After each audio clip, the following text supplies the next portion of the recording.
खबरदार रहने के लिए चैनल को सब्सक्राइब करें और प्रेस करें बेल आइकन। नमस्कार, आप देख रहे हैं इंडिया टाइम 24 न्यूज। आपके साथ मैं हूं प्रवीण। जिस फांसी का इंतजार बीते 7 सालों से पूरा देश कर रहा था, उस फांसी को महज कुछ ही घंटों का वक्त बचा है। कल सुबह पहली किरण के साथ ही निर्भया के दोषियों को सूली पर लटका दिया जाएगा और इन्हीं दीवारों के पीछे वो अपनी आखिरी सांसें लेंगे और इसके साथ ही निर्भया को इंसाफ मिल जाएगा। निर्भया की मां पिछले 7 सालों से अदालतों के चक्कर काट रही हैं, लेकिन कुछ ही घंटों के बाद निर्भया के कातिल उस मुकाम तक पहुंच जाएंगे जिसका इंतजार देश के 130 करोड़ लोग कर रहे हैं। आज हम निर्भया रेप केस से जुड़ी आपको वो कहानी सुनाएंगे जिसे सुनकर अच्छों की रूह कांप जाती है। 16 दिसंबर 2012 की वो काली रात जब देश की बेटी निर्भया की अस्मत पर हमला हुआ था।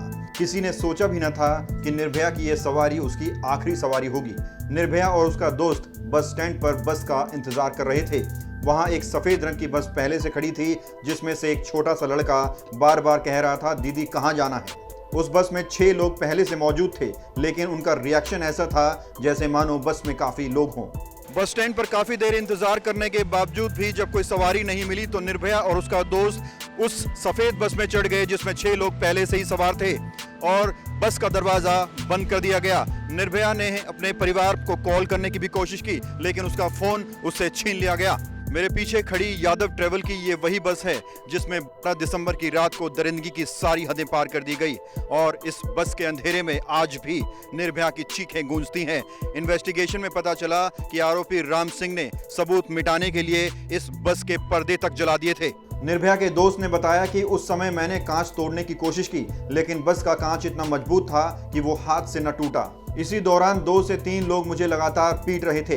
वहीं पिछली सीट में निर्भया के साथ दोषी इंसानियत की हद पार कर रहे थे। दोस्त ने बताया कि दोषी आपस में बातचीत करते हुए कह रहे थे कि लड़की मर गई, अब इन्हें फेंक देते हैं। यहाँ तक उनकी मंशा ये थी कि हम पर बस चढ़ा दें ताकि हम दोनों मर जाएं और किसी को पता तक न चले। बलात्कार जैसी घिनौनी वारदात को अंजाम देने के बाद दरिंदों ने निर्भया और उसके दोस्त को चलती बस से नीचे फेंक दिया। निर्भया और उसके दोस्त ने वहां से गुजरने वाले लोगों से मदद भी मांगी, लेकिन हर कोई तमाशबीन बना रहा। उसके बाद क्या हुआ दिखाएंगे आपको एक छोटे से ब्रेक के बाद।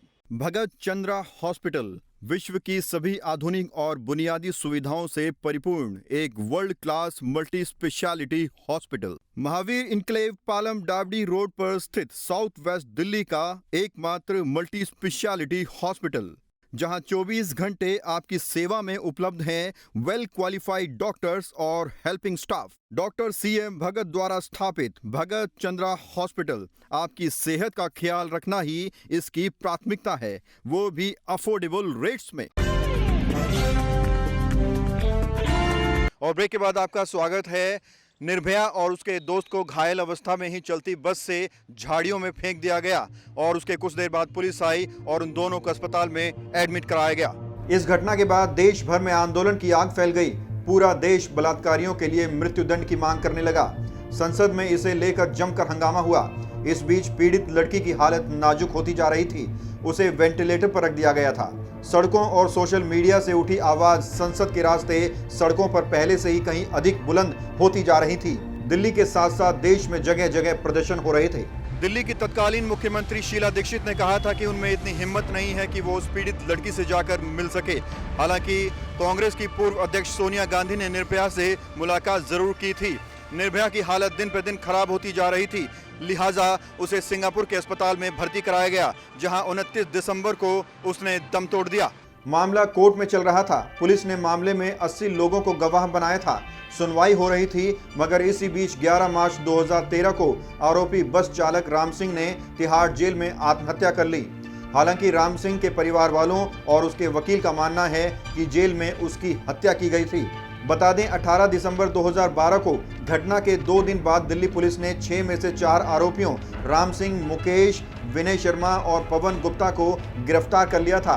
वहीं 21 दिसंबर 2012 दिल्ली पुलिस ने 5वां आरोपी जो नाबालिग था उसे दिल्ली से और छठे आरोपी अक्षय ठाकुर को बिहार से गिरफ्तार किया था। कल सुबह ठीक 5:30 बजे निर्भया के दोषी पवन, अक्षय, विनय और मुकेश को फांसी पर चढ़ा दिया जाएगा और निर्भया का इंसाफ पूरा हो जाएगा। कैमरा जर्नलिस्ट नीरज के साथ प्रवीण, इंडिया टाइम 24 न्यूज।